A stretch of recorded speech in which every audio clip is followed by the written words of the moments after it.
Talaja highway road ઉપર આવેલ Popatbhai charitable ટ્રસ્ટની ભાવનગર જિલ્લા કલેક્ટરે મુલાકાત લીધી। ભાવનગર જિલ્લા છે સમગ્ર પંથકમાં પ્રખ્યાત એવા પોપટભાઈ દ્વારા દિવ્યાંગોની સારી રીતે સેવા અને દેખભાળ કરવામાં આવી રહી છે।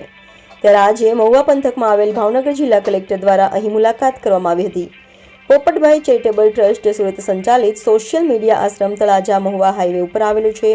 અહીં આજે જિલ્લા કલેક્ટરે મુલાકાત લીધી હતી અને મનોદિવ્યાંગ લોકોને ધાબળાનું વિતરણ કર્યું હતું।